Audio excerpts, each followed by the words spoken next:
சௌபாக்கியா cookware set 3 piece இருக்குது. இதோட ப்ரைஸை பார்த்துப்போம் ஃபஸ்ட்டு.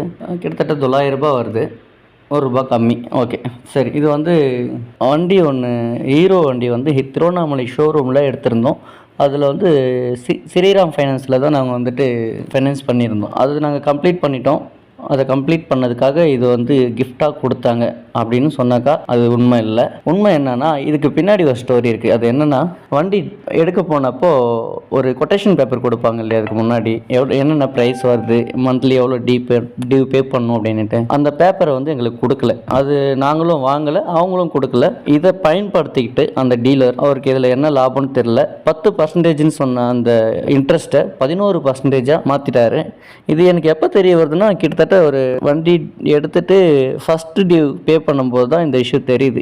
என்னடா இது ப்ரைஸ் மாறி வருதுன்னு. இதை கேட்க போகும்போது கொஞ்சம் சின்ன இஷ்யூ ஆச்சு, ஒத்துக்கல ஒரு ஃபஸ்ட்டு. அதுக்கப்புறம் ஷோரூம் மேனேஜர் புரிஞ்சுக்கிட்டாரு, ஆமாம் இங்கே தப்பு நடந்திருக்கு, சரி இதுக்கு மேலேயும் இதை மாற்றி அமைக்க முடியாது, எல்லாம் முடிஞ்சிடுச்சு, நீங்கள் ஒரு 6 மாதம் வந்து டியூ பே பண்ணுங்கள், அதுக்கப்புறமா உங்களுக்கு அதுக்கு அந்த 1600 சம்திங் எக்ஸ்ட்ரா போகுது, அந்த கேஷை வந்து கேஷாக கொடுக்க முடியாது, உங்களுக்கு கிஃப்டாக ஏதாவது நாங்கள் பண்ணிடுறோம் அப்படின்னு சொன்னாங்க. 6 மாதம் கழிச்சு போனோம், அந்த மேனேஜரே அங்கே இல்லை. சரி ஓகே அவ்வளோதான்ட்டு நாங்கள் விட்டுட்டோம். இப்போ வந்து டியூலாம் பே பண்ணி முடிச்சிட்டோம். இப்போ வந்து ஃபைனான்ஸ் ஆஃபீஸில் போயிட்டு, ஸ்ரீராம் சொன்னேன் இல்லைங்களா, அந்த ஆஃபீஸில் போயிட்டு இந்த மாதிரி இஷ்யூ சொன்னோம். அவங்க எதுவும் சொல்லலை, ஓகே அக்செப்ட் பண்ணிக்கினாங்க. உடனே இந்த ஒரு 900 ரூபாய் மதிப்புள்ள இந்த கிஃப்ட்டை எங்களுக்கு கொடுத்துட்டாங்க. சரி 1600 ரூபாய்க்கு பதிலாக 900 ரூபாய் கிஃப்ட் வந்துச்சு. ஓகே லாஸ் தான் இருந்தாலும் ஓகே ஓரளவுக்கு. இப்போ என்ன சொல்ல வரேன்னா, தயவு செஞ்சு இது மாதிரியான விஷயத்தில் கொஞ்சம் உஷாராக இருங்க.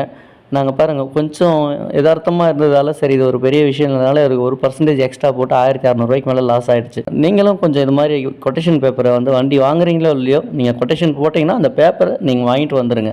அப்போ தான் எதையுமே மாற்றி அமைக்க மாட்டாங்க அவங்க. அதுதான் நம்மளுக்கான ப்ரூஃப். ஸோ கொஞ்சம் கவனமாக இருங்க. நன்றி, வணக்கம்.